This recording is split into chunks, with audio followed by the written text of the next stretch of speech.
Hello. Is this thing on? What are you doing over there, old man? No apologies, no safe spaces. This is Savaged Unfiltered. Just the cold, hard, conservative truth. Savage. Alrighty, guys. Welcome into the show. Hope you guys had a good weekend. And I always ask with you, did you have a good weekend, buddy? Had a great weekend. What'd you guys do? Had a visitor, and it was just lovely. It was lovely. Great time. Great time. Lovely. Yeah. Lovely. Yeah. Perfect. Have you noticed anything new on me? On you? I don't know. Let me see. No. Cueing the Jeopardy music. I got a new hat, folks. Oh, all right. That's yes. Boston. Yes. Yeah. I am a Boston Red Sox fan through and through. Boston. Yeah. No, that's a nice hat. No, folks. It's not a Baltimore hat. It's a Boston hat. They always get Baltimore and Boston, I guess, because of the B. B. I guess. I don't know. What does the Baltimore hat look like? I have no idea. It's similar. It has like the little squiggly things on the top that go over like a hook. But, I'm going to have to look it up. Baltimore. Look it up. What's the name of the team? Baltimore what? You don't know the Baltimore team? No. What are you talking about? Who is it? Baltimore Orioles. Oh, the Orioles. Didn't they have that stupid little bird head or something? They still have that little bird head. Well, see, you have a bee. They have the little bird. How do people get that confused? I have no idea. We're more patriotic, I believe. Boston Red Sox. I'm not.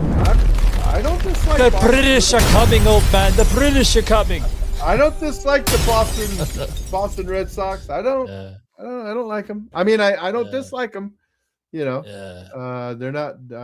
I'd watch them. I'd watch them play. Yeah. I don't know if I'd watch those stupid little bird head teams. Baltimore's bird head. Baltimore's bird heads. Beep beep beep beep. No, just kidding. Just kidding, Baltimore. Just kidding. You're crazy. Oh man. What's wrong with you today? Anyway, guys, welcome into the show. We ain't got time for that list. Oh God. Why? It's too long. Anyway, guys, we're going to talk about something that needs to be discussed here on the show today, old man.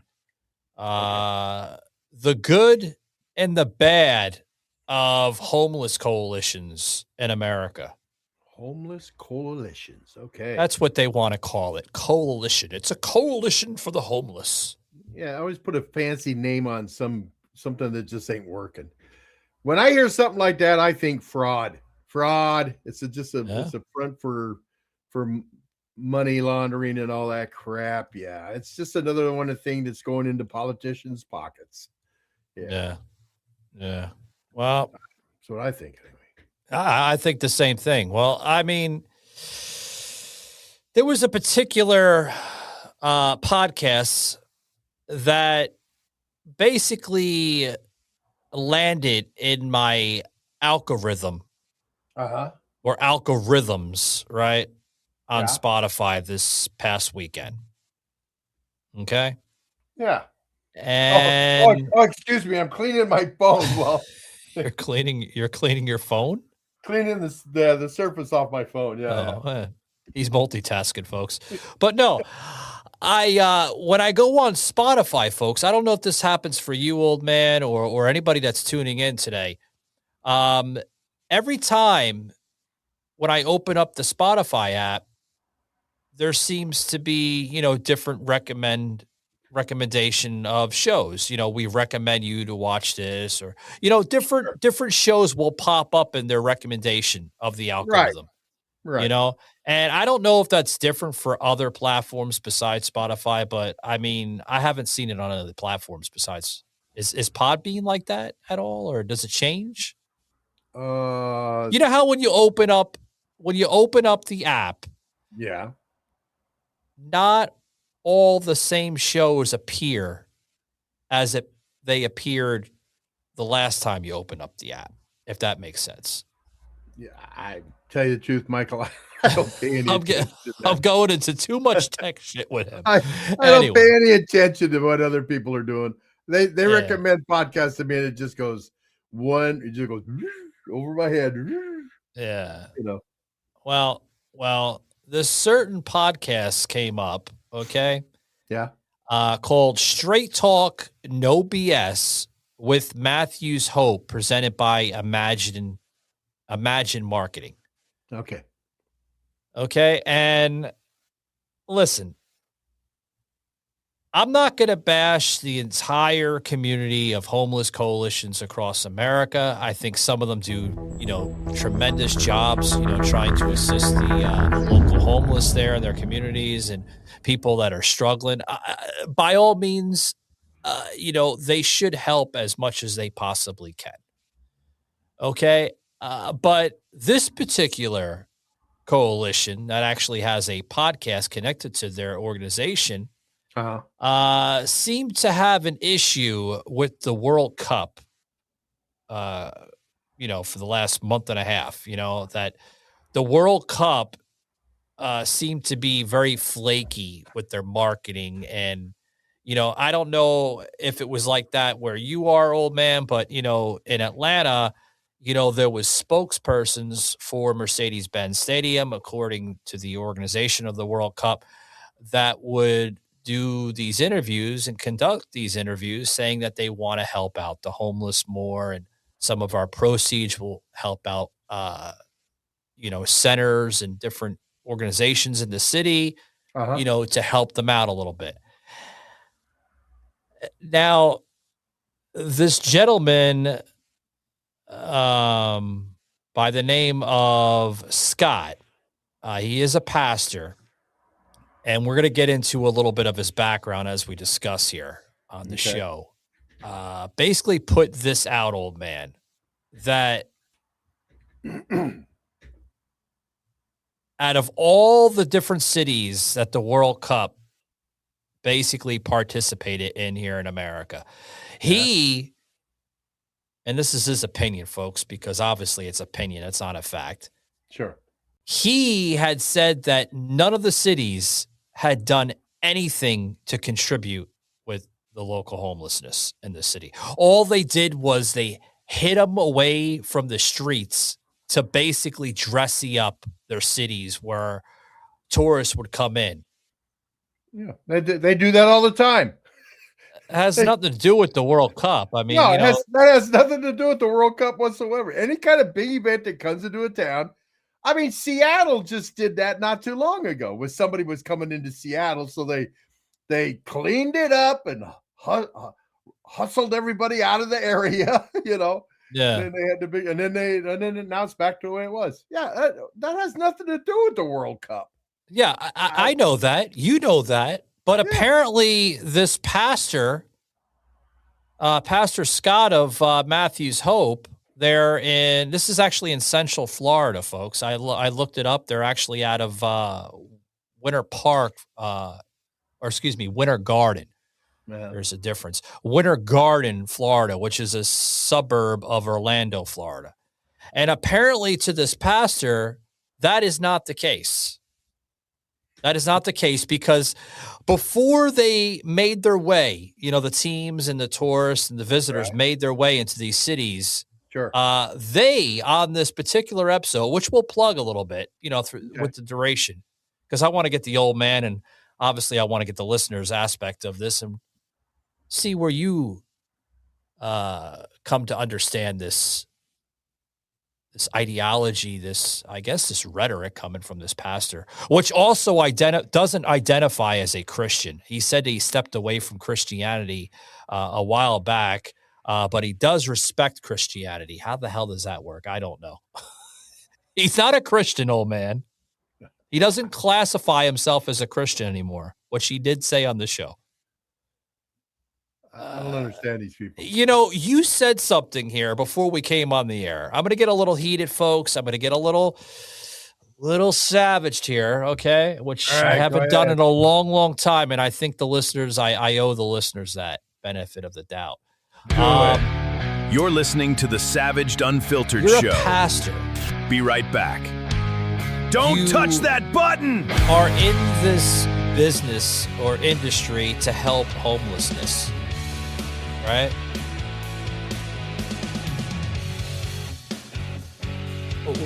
Why do you have I'm not religious, folks, and something doesn't add up right. If he doesn't classify himself as a pastor, or excuse me, a Christian. I said that backwards. If he doesn't classify himself as a Christian, all right, how the hell does that make him a pastor? I mean, you're more of a... I don't know. It's like, how do you take a break from God? I mean, how do you all of a sudden you're a pastor, you're a Christian pastor? How do you all of a sudden go, I'm gonna take a sabbatical, or I'm gonna take a leave of absence from serving God? I mean, it's like, yeah, there's no PTO in the Christian world. You can't take like a VTO. I'm going to take voluntarily time off from the church. You can't do that. What if God decided to do that with humanity? I'm taking some personal time off. Let humanity just wing it by themselves. Yeah, old man, this is God speaking. How dare you say that among the masses? It doesn't make any sense. It doesn't make any sense. I mean, I had a real quick. Let me tell you. Yeah. Go ahead. I had a pastor. I really liked this guy. He was a really great guy. He really was. And he said it up there. He says, people come up to me and go, so, pastor, when are you going to retire? He says, I look at him and go, how do you retire from serving God? Does God have a retirement plan? It's stupid. I mean, come on. If you're mad at God, you would never even think of saying that. Well, he gets into this. They particularly touch, both of them. Actually, this gentleman named Scott and Shelley, which is, I believe, part of this organization, as I'm kind of reading up a little bit about them. So they do touch the 11 host cities that the tournament participated in, including Atlanta, Boston, Dallas, Houston, Kansas City, Los Angeles, Miami, New Jersey, Philadelphia, and the San Francisco Bay Area, including Seattle, right? Those are all 11 cities that they were in. Right. But they particularly touch those cities, but they also go into the GDP growth on how they were falsely putting in figures and numbers. Like, I guess it was just for the World Cup and not for the homeless communities. That's not their job. Yeah, they're bringing in economy, but see, this is what I can't stand about certain homeless coalitions. They always make it about them. Mm-hmm. Like, you have this huge event coming into the city, and they find it hard that why are they not contributing some of that income into homeless coalitions and missions, across the city? I'm sure they are, but that's not their responsibility, old man. Well, I have an answer for them. Why they don't? Why some of them don't? I have an answer. I have an answer for them. What's that? Because they don't have to. Yeah, I mean, come on. That's not their responsibility. Yeah. It's not. And these people that are complaining about, like that. Well, why? How come they haven't put it? Be like, hey, how much have you put in? How much have you put in? Yeah. This guy's a nutcase. Yeah, they are a nutcase, and it sounds like it. But I do want to basically share this from their Spotify. Now, I'm going to take this right from their Spotify feed off of Spotify, and the title, The World Cup and Homelessness, okay, which was this past week, last week, guys. Yeah, check this out here. I'm going to play this here, guys, and you're really going to be shocked here. And we will play the duration of the show, okay? My intention, folks, is not to bash any of these people. It's not my intention. But I will bash people that are not following the good word of God, because I don't think this is godly to bash a well-renowned organization like the World Cup. Here, check this out, guys. Not sure why it's not playing here. Give me a minute here. Oh, they took it off the damn internet. Here we go. What? Oh, yeah, they took it off. I guess they took it off. They took the show off? It's not. I hit play like 3 times. Alrighty, guys, we're back. Sorry about that, folks. We tried pulling it off their Spotify, but apparently I'm getting like a 404 error, and usually when you get 404 errors, it was pulled down or something happened with the episode. So luckily I found it on iHeartRadio. So this is their episode from last week, okay? And they're into season 3 already, old man. Season 3. So you're going to want to listen to this, guys. And like I said, we will play it throughout the duration of the show here. Check this out, guys. What is your reaction to the general idea that hosting the World Cup prompted some cities to do something about their homelessness issues? Why did it take that? Why do we have to pretend we're something we're not? We as a very proud country is very much like a proud individual. We like to hide our dark side. We like to hide what's in our closet. FIFA estimates that the 2026 tournament will provide $17 billion in GDP growth in the United States and create approximately 185,000 jobs. This can be a win-win.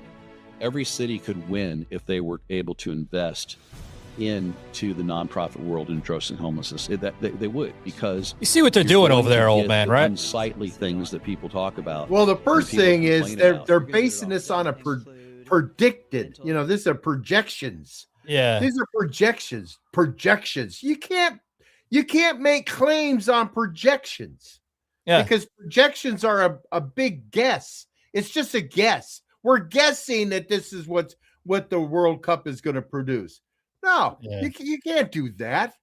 You can't hold people to projections. Yeah, they even go into further here with this episode here. I want to skip a little bit right here as they kind of talk a little bit more into the cities and what apparently in their eyes some of these. Again, folks, I don't understand how they pin it to certain groups or companies. Like the World Cup, right? It's all the World Cup and this and that, and it wasn't really for homelessness. It was just to clean up the city and hide all the fucking bums off the street. That's what it seems like here.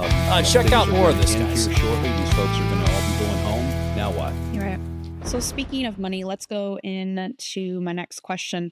Estimates of the economic impact of the World Cup on North Texas range as high as $1.5 to $2 billion. How could applying some of that revenue to permanent solutions for homelessness bring value to that area long after the World Cup has ended? I mean, Scott's already said it. The best thing that they could do is they could support the local nonprofits that are already doing this. Not working with people that know what they're doing and trying to figure it out on your own. That's just a waste of resources. Yeah, before they go into more of these host cities. Now, he uses the terms killing 2 birds with 1 stone. Right.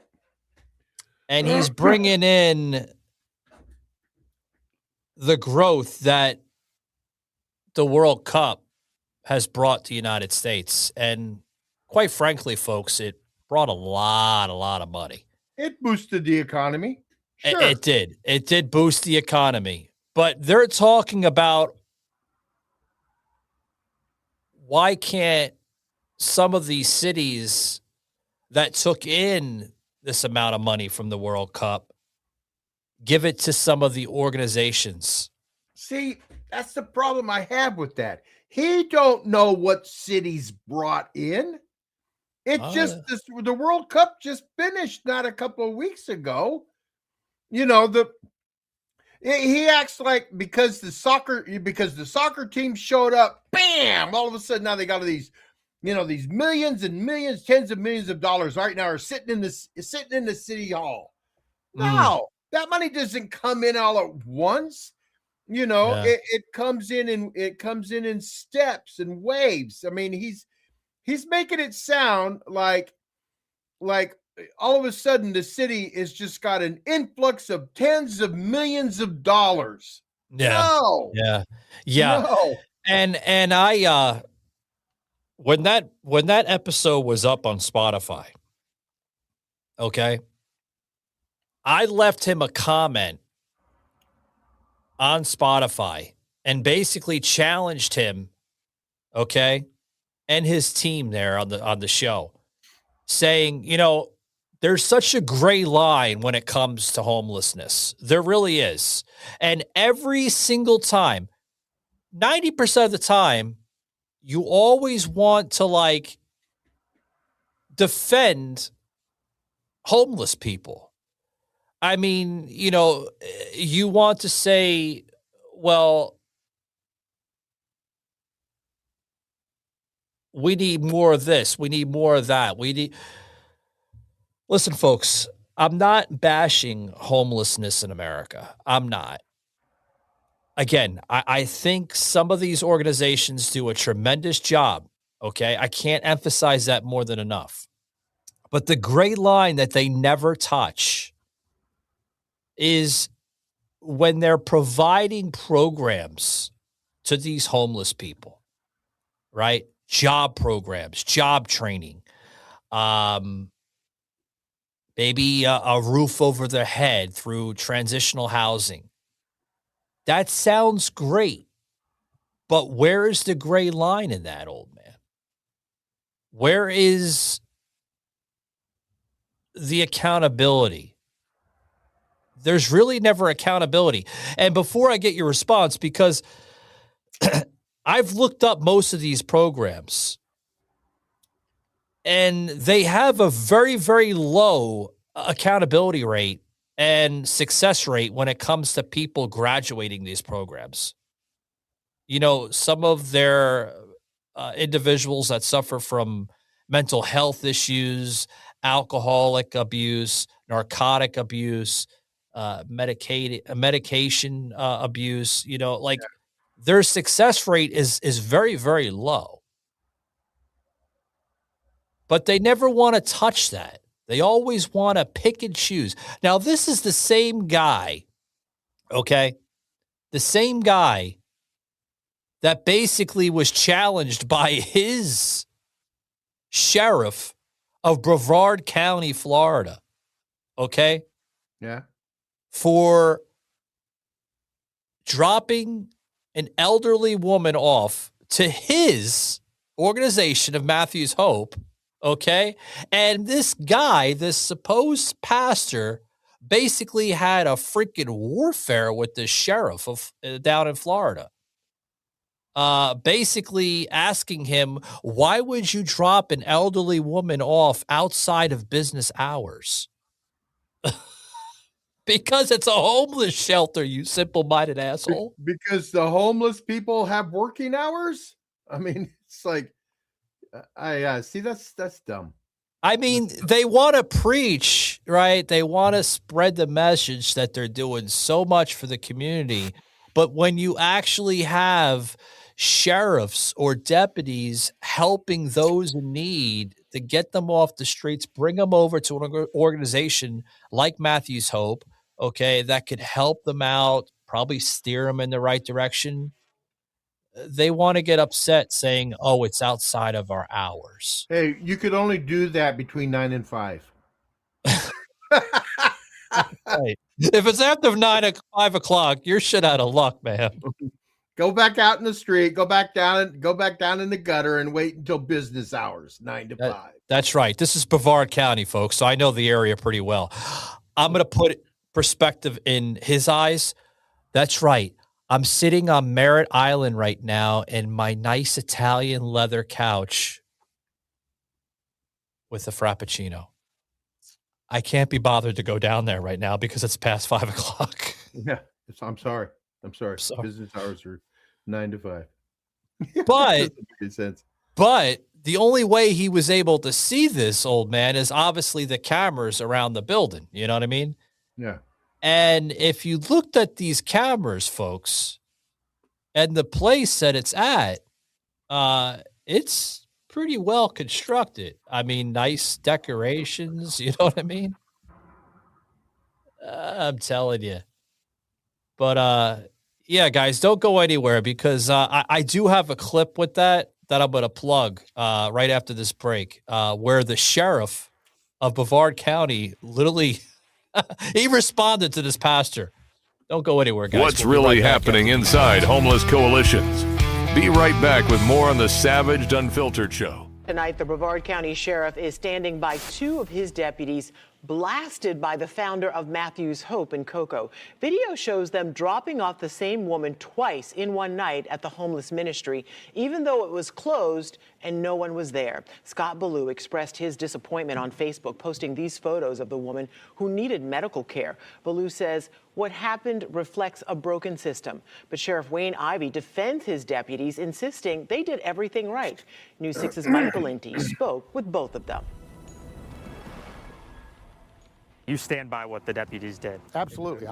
Our deputies, like I said, if you break it down, our deputies were trying to get this lady the help she needed. We have stated over and again that we're not a shelter. They may have not advertised their shelter, but they advertised that they provide resources. Both men here say they're not trying to get into a war of words. They just have very different perspectives on 2 videos depicting events 12 hours apart. The first video, Monday night, about 6:30.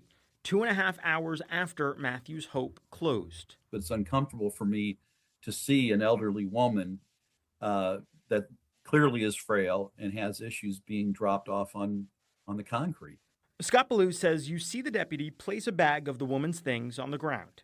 He looks through the front door and then he leaves. The deputy do the right thing leaving? So absolutely. If you know the whole story, the deputy had tried several other methods to try and place this woman somewhere. The sheriff says the woman had recently been released from a medical facility. She showed up to a house where she used to live, but no one knew her there. Ivy says she asked the deputy to take her to a hotel, but had no money. So the deputy took her to Matthew's Hope. The post makes it seem like we abandoned this lady, and that's an absolute lie. Ballou's Facebook post criticized the deputy's actions and included the words, disgusting nonsense. I would have taken her back to the police station and tried to figure out what the next best thing was to do. They did. Did you not listen? Ended up picking her up. Jesus. But at about 7 a.m., she was back at Matthew's Hope. Ivy says a different deputy dropped her off after she had refused to leave a store. As for the instance Tuesday morning, Sheriff Ivy says that deputy was working off of information he had about Matthew's Hope. That outreach here begins at 8 a.m. on Tuesdays and Thursdays. There you go. And they were responding to flyers that Matthew's Hope had put out saying that we will get resources for these people. But Ballou argues it was not safe to leave an elderly woman in need by herself when staff were not present. Tuesday morning, medics treated her foot injury. We're not looking to have anybody punished. What we're asking is for understanding. For the sheriff, punishment was not even on the table. I mean, why would I discipline somebody for trying to get somebody help? Yeah. You know, I got an answer for that in response to that. Right there was a comment meant by Scott Ballou, the pastor and founder of this organization called Matthew's Hope. Mm-hmm. Basically saying why would they leave an elderly woman on the concrete at our facility?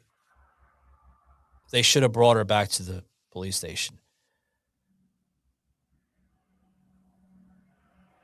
Because you are an outreach program, sir. Okay. And if you were a Christian-based outreach program, which clearly I could see they are because they have scriptures on that one wall. If you looked at the wall, there's like biblical scriptures and everything else going into their foundation and mission.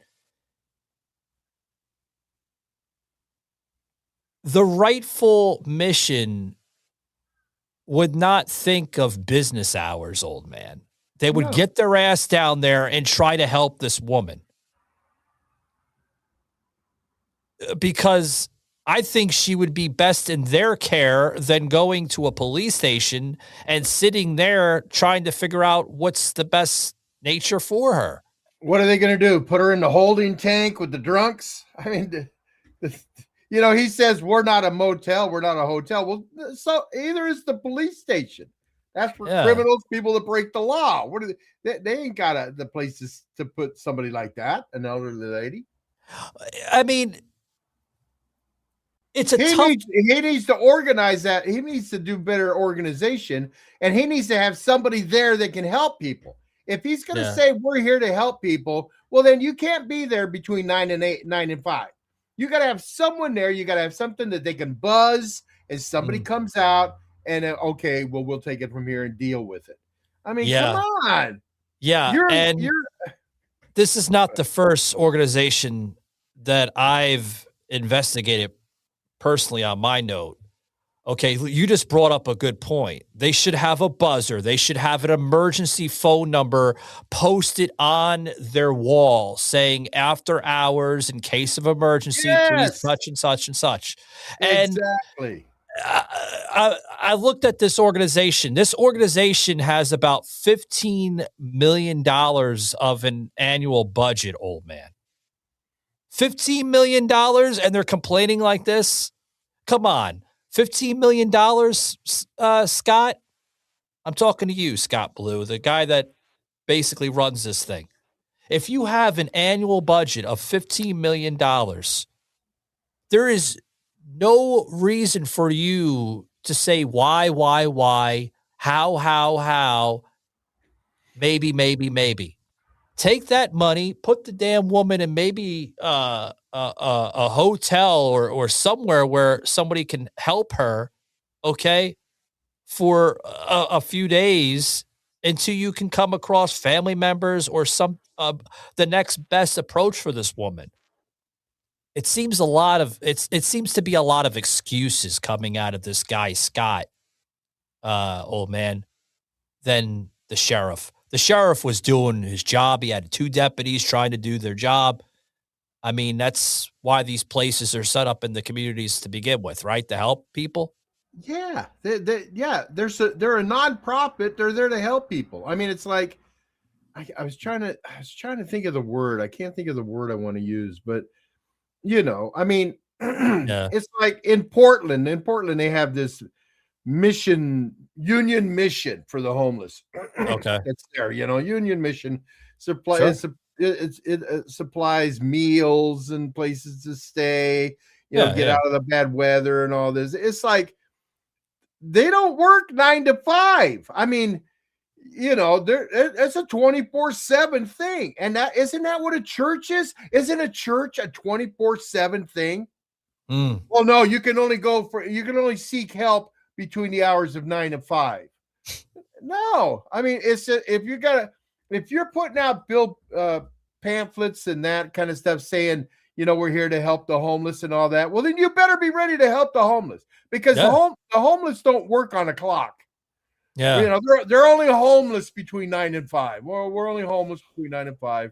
It's 5:30, too late to be homeless. You gotta wait till tomorrow morning. I mean, something that oh man. You use the word fraud, and we're going to touch on that before we close out, guys.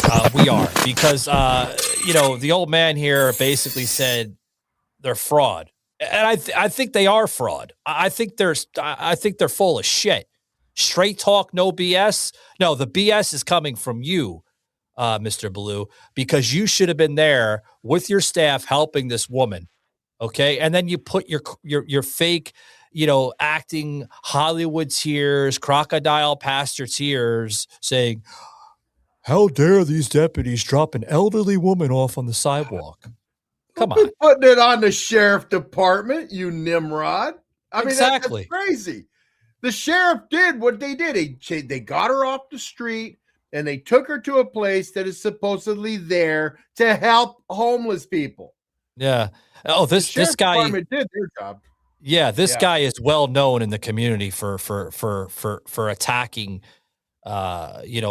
people such as sheriffs and mayors and everything else. I mean, the guy you seen the social media post, a full blown attack on Sheriff Wayne Ivey there in Brevard County. But let's get back to more of the complaining here before we kind of depart here with the show about the World Cup, right? Now they're blaming more about the World Cup, guys. Listen to this. Go away. What does that accomplish? Well, what it does, number one, is it scatters them, which could make it tougher for them to get the resources they need access to. Number two, they're typically going to go back into the city because that's where the easiest places are for makeshift shelter and food. I never lived in the woods. I lived in the city.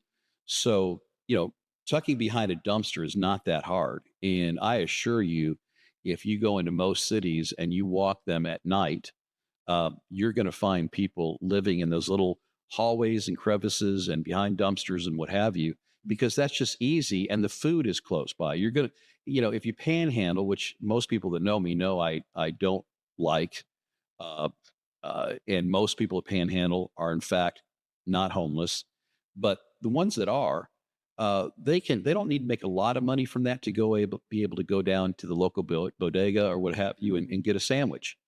And so I think it's an interesting question. I just don't know that we can come up with a solid answer. What I do think is that the answer is we do need to find a way to make the cities. Why are they trying to put that on the World Cup? Making an effort to actually address homelessness. Not only is responsibility, we can accomplish both. We can take it out of the public eye if they're willing to invest. You're a lost word. Live from the mountains, it is The Old Man's Wisdom. I just can't with your host, believe, The Old Man. You know what it is? These people see the World Cup, and all of a sudden they see a big bank account. They see billions of dollars coming in, and they want a piece of that pie. How are we going to get a piece of that pie?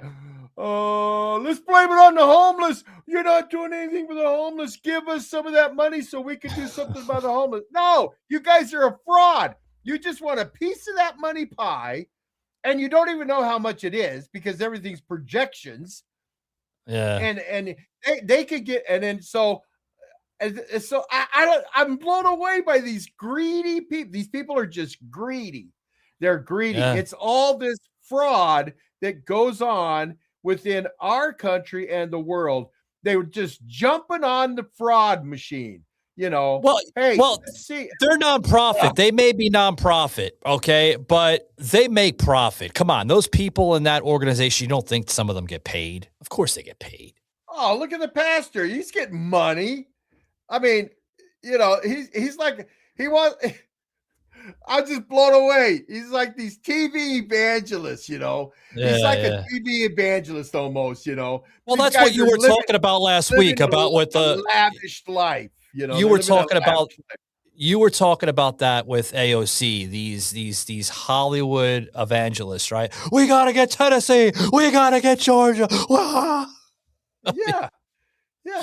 It's like they live in this big make-believe world, and it's like let me say it again, like I said it earlier in the show, to that guy, that pastor, that so-called pastor. Well, what have you done? What have you done to help these people? Why weren't you set up to help that woman when the sheriff deputy set him off? That's on you, buddy. You claim to be a nonprofit organization to help the homeless. Well, where were you? Where were you? Why don't you have it figured out in staff so you can take care of these last minute out of the blue things that come up? That's not on the sheriff department. That's on you. And I respect Wayne Ivey. If you guys are not well aware of who Wayne Ivey is down there in Florida, very respected sheriff by the governor's office there. Ron DeSantis respects that. This is the same guy that has grit in his eyes, basically tackling the cartels, tackling illegal immigration, tackling human trafficking, saying if you threaten our communities or threaten any of our law enforcement with police dogs, we will shoot you graveyard dead, he said. Exactly. Yeah, you know, this guy, I don't know. Is this guy going to come and say, well, I'm going to sue the old man for what he's saying about me? Well, you know what? Open up your books. Let's see what your books look like. Yeah. It gets even worse, guys. Check this out here as we close. On July 24th, President Trump issued an executive order, which he titled Ending Crime and Disorder on America's Streets. What does that have to do with homelessness? Produce the proof of what you said to be true, because no studies have shown that. I would also remind him that homelessness grew at just as rapid a rate during the previous time he was in office. No, you don't use words like rounding up, cleaning up the streets. I think that it really makes local citizens like you and I fearful. How many homeless people do you think Donald Trump or any one of those people in Washington has come on? He has a very jaded view of what a homeless person is. And I think shut up. Private sector. You can't, hey, Mr. Big Guy, you can't do it between the hours of 9 and 5 either. It's a 24/7 job you're talking about. Yeah. Get your organization in get it in check. This is where they eliminate the mission to the actual business. This is being treated as a business. This is not being treated as a mission or a coalition. And say, okay, we're going to open up places and they're going to be staffed with qualified people. My concern is we're going to cage people. The long-term institutional settings, is this just going to be a glorified jail cell? This is important, folks. Look, I've been homeless. I can't even imagine what's going on right now. Pastorally speaking, I'm a little pissed off that people who claim to love God like I do are on board with this. True mission or a coalition wouldn't recognize the organization to begin with within hours. They wouldn't. No. True pastors, true priests, true people, volunteers, whatever. True organizations, they're 24/7. If I ran this organization, this coalition, I would get in my car, I would drive down to the facility, and I would basically speak to the deputies and see what I can do with this for this woman. Maybe get her into a hotel room for a week or something until we can figure out what the best approach for her is. Yeah. I wouldn't be saying, oh, they had the cojones to drop her off and put her on a concrete slab. Come on. You know what I mean? Like, come on. But it is what it is. It's a fraud. We hit a nail on the coffin today, guys, but rightfully so. I mean, this is not a. I'm still trying to figure out what the World Cup has to do about it. They're blaming the World Cup. Yeah, that's his responsibility, not the World Cup organization. Yeah, they're blaming it, old man. They're blaming. He wants a piece of that money pie. That's all it is. He just wants a piece of that money pie. I mean, yeah, that's what it is. Other than that, guys, I hope you enjoyed today's program. Remember, guys, you can listen to us on Tuesdays, Thursdays, Fridays, and Saturdays. Going to get back into the sway of things, guys. I've been kind of dealing with other projects, other line of work that I'm affiliated with Backstage and other productions. But we're going to get back in the sway of things, guys. Other than that, I am Michael. This is the old man here. And until next time, guys, see you later. This had been a Truth Productions media episode. Thank you for listening.